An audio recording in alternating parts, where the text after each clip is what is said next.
स्वागतम सुस्वागतम। स्वागत है मित्रों आपका हमारे YouTube चैनल दलितों की कहानियाँ में। चलिए आचार्य कौलक्लुरी इनाक जी की कहानियों का रसानंद लेते हैं। चमार बासी पानी से खाना नहीं पकाते हैं। रसोई बनाने के लिए पानी को कुएं से खींचकर लाना होता है। पानी ना लाने से काम शुरू नहीं होता है। चूल्हा नहीं जलता है, धुआं नहीं उठता है। किसी भी दिन उसे समय तक घरों से धुआं निकलता ही रहता था। गांव उस धुएं को ओढ़ लेता था। उस दिन चमार बस्ती धूप ना जलाए भगवान की मूर्ति जैसे हो गए थे। घिरनी की आवाज आने से ही मंदिर में घंटा बजने का सा लगता था।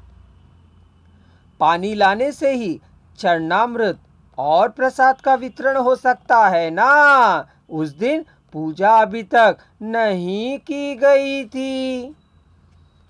मुंडड़ू चमार बस्ती के उपकुल का ही व्यक्ति है। वह चमारों के वहां ही भीख मांगता है और किसी के यहाँ भीख नहीं मांगता है। चमारों के यहाँ मांगने वाले 11 उपकुलों में मुंडड़ू आखिरी उपकुल का है। इसको खिलाने वाला दिखाई नहीं देता है। उनको खिलाए जाने वाला व्यक्ति दिखाई नहीं देता है। गुप्त दान और गुप्त स्वीकार होता है बस। मुंडड़ू दिन के वक्त नहीं आता है। गुप्त दान और गुप्त स्वीकार होता है। किसी को दिखाई नहीं देता है। एक घर से ही मांगता है। वह घर जो भी खिलाए, कितना भी खिलाए, खा लेता है। फिर वह उस गांव में नहीं ठहरता है। एक और चमार बस्ती को पहुंच जाता है। खेतों में, नालों की मेड़ पर या तालाब की मेड़ पर कहीं ना कहीं सो जाता है। लेकिन गांव में नहीं सोता है। जिस घर में भीख मांगता है, यदि वे आधी रात के पहले उसे भोजन नहीं खिलाते हैं तो वह लगातार 3 दिनों तक भीख ना मांगने पर तीसरी रात को पड़ोस के गांव को चला जाता है और सवेरे सवेरे कुएं पर पाबंदी लगा देता है।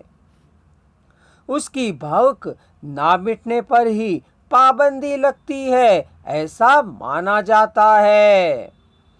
उसकी पत्नी नहीं होती है, बच्चे भी नहीं होते हैं, उसका गांव भी नहीं होता है, वह घुमक्कड़ होता है। कहीं ना कहीं मोंडेदी से भेंट होती है। वे संभोग करते हैं, गर्भ ठहर जाता है, बच्चों को जन्मती है, उन्हें 10 साल बाद छोड़ देती है। उपकुल नष्ट हुए बिना रह जाता है।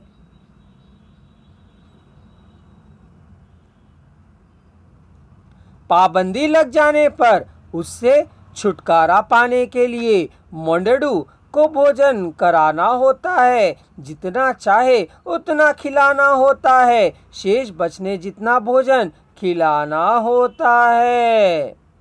बड़े चमार ने उपाय बताया। बासी खाना खिलाया जा सकता है। कितना होगा?